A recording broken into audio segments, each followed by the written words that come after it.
یہ بات 800 سال قبل مسیح کی ہے، جب مختلف سلطنتوں اور ریاستوں نے الگ الگ حصوں میں دیواریں بنانا شروع کیں۔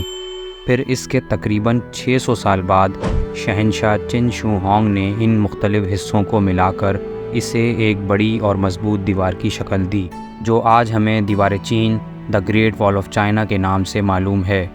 بعد میں چن، ہان اور منگ جیسی سلطنتوں نے اس دیوار میں مزید اضافہ اور مرمتی کام کیا، جس سے اس کی دفاعی اور حکمت عملی کی اہمیت میں اضافہ ہوا۔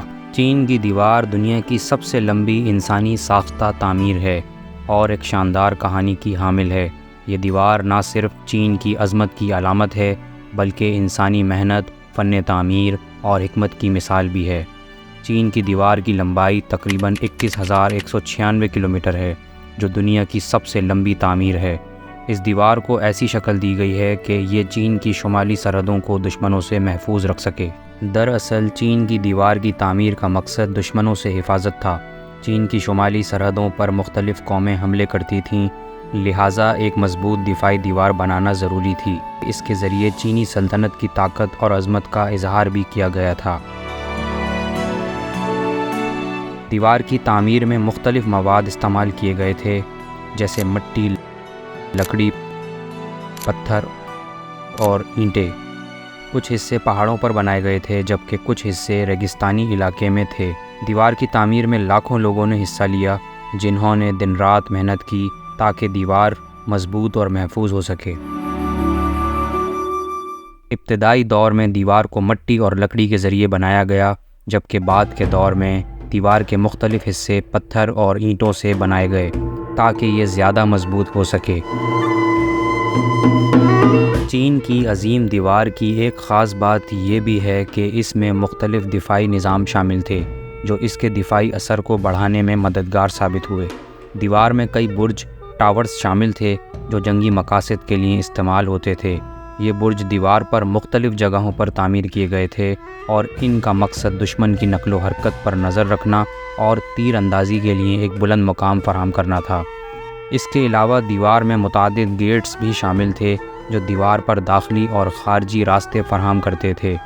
یہ گیٹ دفاعی نقطہ نظر سے اہم تھے کیونکہ ان کے ذریعے حملہ آوروں کا سامنا کیا جا سکتا تھا اور ساز و سامان کی نقل و حرکت کو کنٹرول کیا جا سکتا تھا۔ دیوار پر موجود کچھ مقامات پر دیکھ بھال کے لیے قلعے، واچ ٹاورز بھی بنائے گئے تھے، جن کا مقصد فوجی نگرانی اور دفاعی تیاریوں کو بہتر بنانا تھا۔ یہ قلعے مضبوط اور محفوظ مقامات پر تھے جہاں فوجی دستے تعینات ہوتے اور ضرورت پڑنے پر دفاعی کارروائیوں کے لیے تیار رہتے تھے،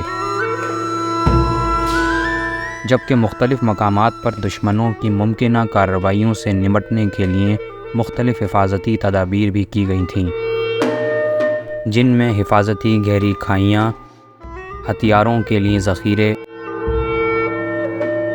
اور اشارہ دینے والے نظام شامل تھے۔ چین کی دیوار پر چلنا ایک دلچسپ اور منفرد تجربہ ہے۔ بعض حصے دیوار کے اتنے اونچے ہیں کہ وہاں تک پہنچنے کے لیے کئی سیڑھیاں چڑھنی پڑتی ہیں۔ اس پر چلنے کے دوران آپ کو خوبصورت مناظر اور چینی تاریخ کی جھلکیاں دیکھنے کو ملتی ہیں۔